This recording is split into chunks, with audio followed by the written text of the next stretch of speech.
Welcome to Keeping Score. I'm Rick Horrow. Each week we bring you insights from the playmakers, deal makers, and rule makers in the world of sports. I'll give you my take on some of the items of the week using my 30 years of experience doing deals for teams, leagues, and players in the $750 billion business of sports. Plus, we'll talk with a central figure in the sports world. The views expressed in this podcast are my own and do not represent the views of Reuters. Let's get started. North of the border, it's cold. Thanksgiving not celebrated there, but down here, football is everything. Thanksgiving appointment viewing on NFL TV. It's our annual Thanksgiving NFL special, and who better to share it with than Dan Colarusso, the intergalactic global editor of Reuters. How are you? Pass me a drumstick, Rick, because you have me now hungry. All that talk about Thanksgiving has me a little bit hungry to have a drumstick and watch the New York Football Giants against the Redskins. If that doesn't hurt your appetite, nothing will. Yeah, really, tell me about it. Yeah, well, bottom line of all of this is Detroit, it is a tradition. Dallas, Irving, Arlington, it's been a tradition. And then the late night game floats around. But the other tradition is big-time charity. You know, we talk about Dallas. Jerry Jones's daughter has been involved in the Salvation Army for a long time. So Ezekiel Elliott, who will not play this week, which is another issue, he did a Red Kettle Leap touchdown celebration, $250,000 bump in holiday donations for the Salvation Army. Not to be outdone, Tostitos does something similar. $500,000 to support the local Salvation Army chapter. EverFi's got a big deal with Aurelius Ben in Jacksonville called the Phone Home program with the NFL. Point is, and I know this is not the core of business, but this is a week to be thankful for and theoretically to use the NFL and football generally as a platform to promote the power of sports and charity. What about that? Well, I think that's I'm not so, obviously these big franchise sports are important to raise money for charities. Big captive audience, affluent, they're already parting with a lot of money. A few more bucks doesn't mean a lot to them. It means a lot to the charities in aggregate. I think the bigger issue is if the NFL this year, with so many image problems from, whether it's the protesting players, the craven ownership, however people see the current ills of the NFL on an image basis, I think it's important for the league this year to make a lot out of it. And I think for its causes to broaden out a little bit would probably help the league in the future.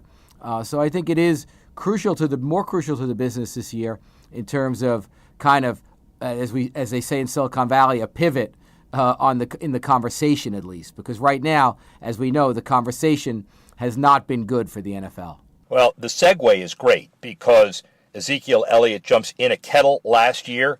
Nothing's jumping in that kettle for the Salvation Army as far as a running back this year. He's suspended.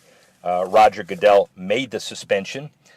He is judge, jury, executioner, unlike the NBA and unlike the NHL, who still have people on their payrolls, but the commissioners seem to dilute that a little bit. And, of course, Jerry Jones has been rumored to try to sabotage the contract extension negotiations. Jerry Jones thinks that the $250 million that Roger Goodell earns is not necessarily out of whack, but it is at $50 million guaranteed going forward a year. How about incentivizing? But the bigger issue, some owners are even wanting to remove Jerry Jones. So there is a schism between a lot of the owners at the time you could least afford it. It's funny. Whenever there's a schism in the NFL ownership cabal, Jerry Jones always seems to be decidedly in the middle of it.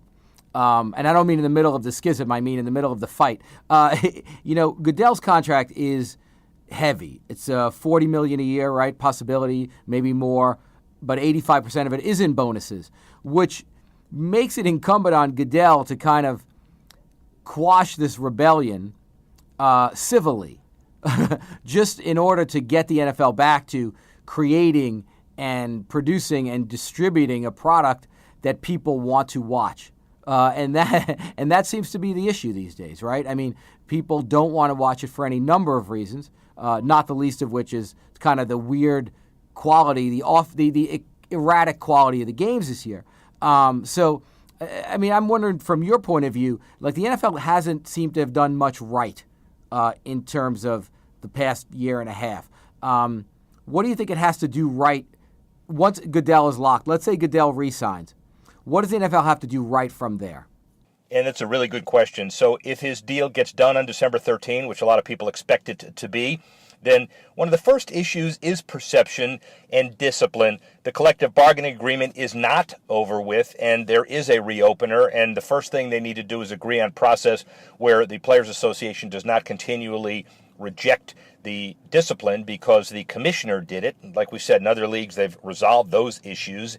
And so understand that every time Roger Goodell suspends a player, like it or not, whether it's Tom Brady or Ezekiel Elliott, that's two owners that he used to like or have, and he doesn't have them anymore. So he's got some issues with the players and the owners. And so a streamlined procedure, and then maybe an understanding. The NFL is doing a better job than most people understand in trying to get people to watch, to de-couch, to go to games because of the new stadiums, but also to watch the games on whatever platforms, the mobile experience. And I think a lot of the reasons why the television numbers are down is streaming is up, which is good because youngsters, millennials, watch on devices that you and I don't even know how to operate. And that doesn't mean the NFL shouldn't get credit, because guaranteed with Twitter and Facebook and Amazon and Snapchat, they're going to get rights fees for those. It's just a question of how to maximize it and how to tell that story more than anything else. Right. It's almost like they almost have to think of themselves with these new platforms as a chef deconstructing a classic meal. You know, to continue on the Thanksgiving theme,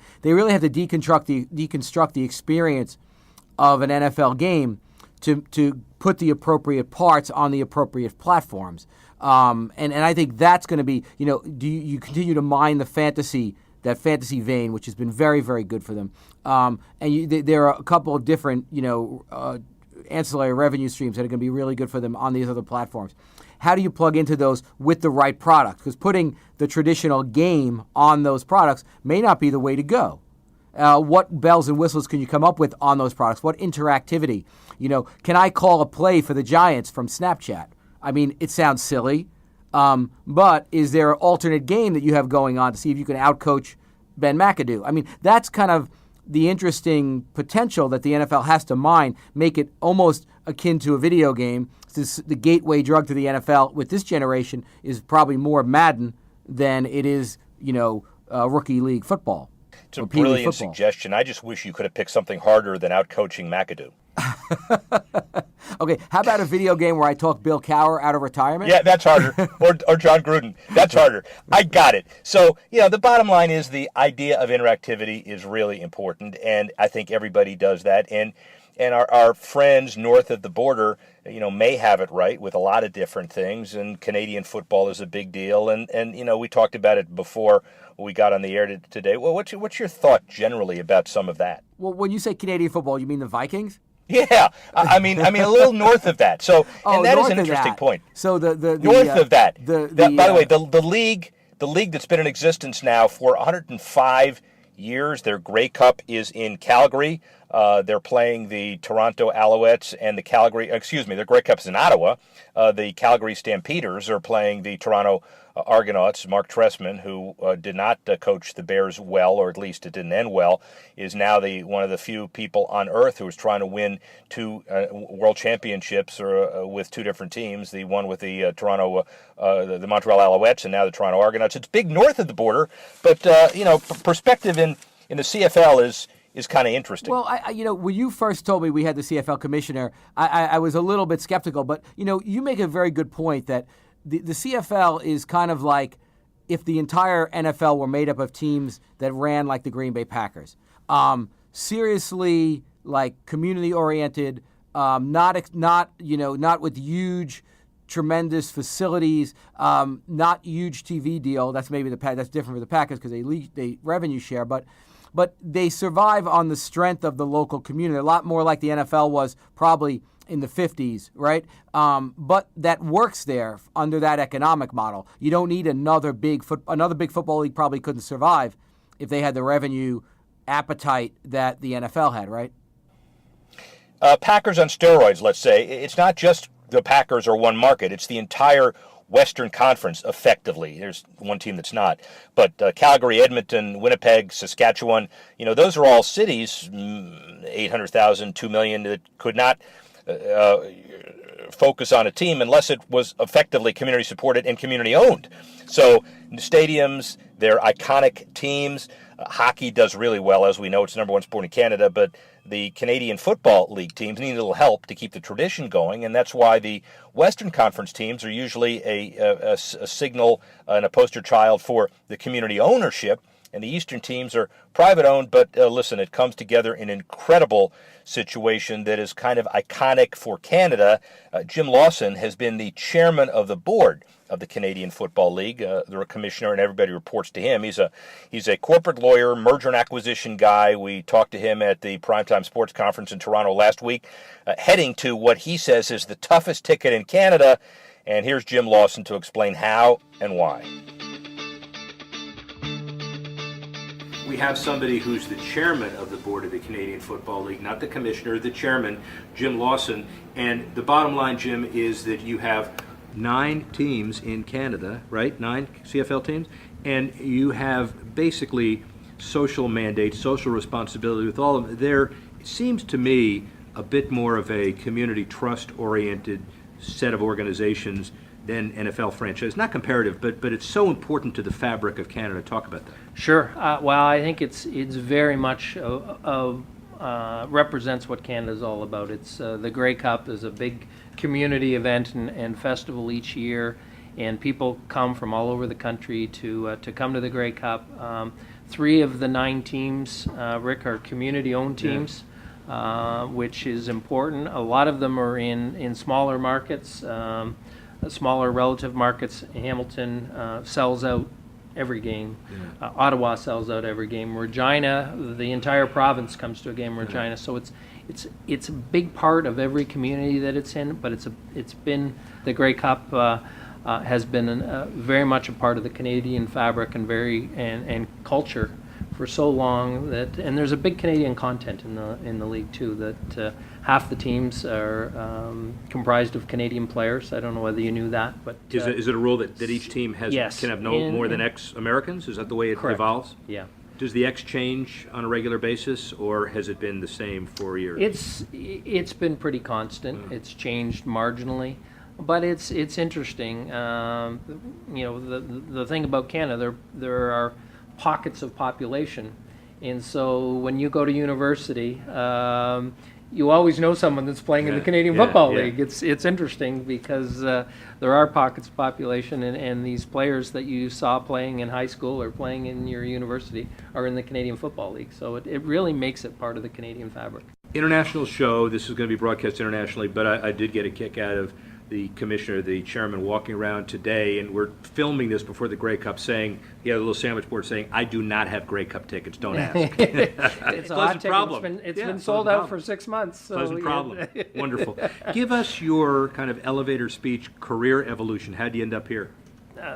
I think that probably the main fact that got me here is practicing law at a high level, or I'll say sophisticated level, not to try and make myself sound sophisticated, but you understand when I say that. High level transactional law. I think that sort of skill set can translate into any business very well, and I had prestigious law firms in Toronto. Obviously. And I would say that that was a great stepping stone. I had played some professional hockey. My father played in the Canadian Football League. I have run Canada's largest horse racing track, Woodbine Entertainment. We have the largest thoroughbred track in Canada and the largest harness racing track in Canada, which I've been part of for 7 or 8 years. So it's and that too evolved out of, I think, my transactional legal background, and was recruited to do that. CFL has gone through changes in commissioner leadership a lot recently. Now you have one who seems to be destined for longevity. Hopefully, you could say that about anybody. But what's the general financial and social health of the Canadian Football League right now? It's very good in this sense. You start with the fact that our infrastructure is so strong. We have new stadiums literally all across the league, and I think that's just a huge plus for the future of the league, that there's been investment by the owners and the communities in the new stadiums, which bodes well. the league is in a healthy place today in terms of its quality of play, the way it's being run. We have our challenges in the Toronto market, which are well known, and I would attribute that mostly to just a market where there's so much competition. And then I would describe the other teams, like any sport, are cyclical in terms of doing well, and they sell well and sell tickets well when they're doing well, and others and not as well when they're not playing well. But looking forward, we're in a very healthy place, I would say, in the sports world. For the CFL, it's about bums and seats. Yeah. We have a television contract with TSN, and I think the magic in those broadcasting relationships these days, and I'm sure you spend a lot of time thinking about it or talking about it in your class and in the work you do, is that new generation and how they consume sports. Just the digital media world and but you all are adapting. Of sports. You're adapting very well to it, and we're moving in that direction. We have to, but it's difficult. And one of the biggest issues in sports is how do you get paid for your content you put on the show, and make sure you get paid for it. And that's something that we're spending a lot of time thinking about as we look forward about getting paid for our content. How much of the kind of nationalistic spirit pervades the CFL from a branding perspective? You're stable, you've been in existence for over 100 years. How important is that to Canadians? I think it's critical. It does vary somewhat by market, but it really is when you're a Canadian, you're very proud to say you're a fan of the Saskatchewan Roughriders, or you're a fan of the Montreal Alouettes. It's a great sense of pride, and as I say, every year at the end of November, beginning of December, the league comes together, and it's a great event, and it's a big source of pride. Everyone, not everyone, but majority of Canadians can boast, as I said earlier, that they know someone who played in the CFL, and it's a big source of pride for them. One of my good friends, Mark Trestman, one of his proudest moments was winning those Grey Cups in Montreal, and he wouldn't trade that for the world. Well, and he's got a chance. He's come back, of course, and coaching the Toronto Argonauts, and they're in the Eastern Final this year, and he may get another chance. Look, don't bet against that guy. I can tell you, don't bet against that guy. Smart guy, studious guy, a tremendous intellect, and obviously smart guy. From your perspective as well, Toronto in the Buffalo Bills region, NFL, CFL. What's your working relationship with the NFL right now? And I know the Toronto piece is only one small piece, but your broad working relationship with the NFL. Very good. It's we've put a lot of effort into it. There, we share similar issues in terms of the broadcasting that we just talked about, and working with them on marketing with the new generation.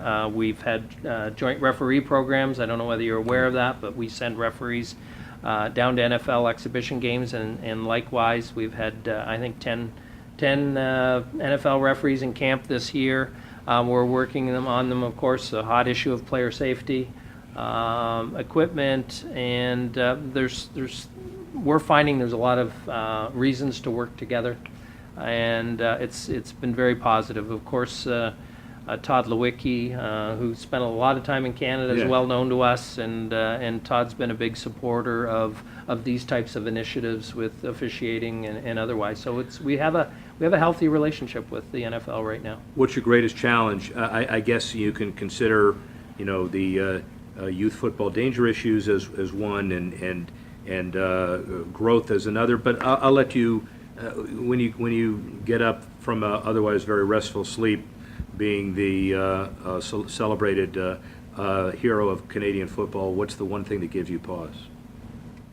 Well, I think it's there are probably a couple things. I don't want to evade your question, but it's just the competition in terms of making sure that football stays preeminent as a sport that youth play. Yeah, that's good. I think that's probably one of the critical factors. There's so many, and a lot of it's for economic reasons. I mean, both in Canada and the U.S., when you see the number of youth now playing soccer, playing field lacrosse, playing baseball, playing basketball, we have moved a little bit away from the heavy capital, heavy equipment sports.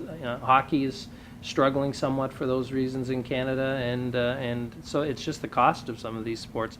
So that's a concern, and I guess the second concern we touched on earlier is just in the case of football in Canada being a gates-driven league with big screen televisions and watching games on mobile apps. It's another big concern as we look forward and saying where's sports, in particular a game that's played outside in the fall in Canada, where's that going to be 20 years from now? I think you should open up the offense, have 12 guys, have a wider field, and only have 3 downs. Oh, you already do that? Oh, sorry. All right, I'll come up with some other ideas. 5 years from now, where is the CFL and where is Jim Lawson? Well, 5 years from now, I think the CFL continues to increase its footprint through digital media and broadcasting. I think it's a key. We are going to continue to take advantage of these new stadiums. I think the world of sports marketing has become focused, and I think the teams and the ownership and leadership in the league is up to that challenge. As for me, I love the league. I grew up in the league. My father played in the league, and I think there's a great ownership group which bodes well for the future of the league, and I hope I can be part of it. A great ownership group is great, but a great chairman that runs that ownership group is even better. Jim, thank you very much. Okay, I enjoyed really it. Thank you very much. Thank you. Thanks for listening to this edition of Keeping Score. The producer, Alex Cohn. Associate producers, Freddie Joyner and Ryan Warner. Assistance provided by Carla Swadek, Tanner Simpkins, and Ronnie Sokatch, and the executive editor of Reuters Digital, Dan Colarusso. I'm Rick Horrow. Thanks again for listening. See you next time on Keeping Score.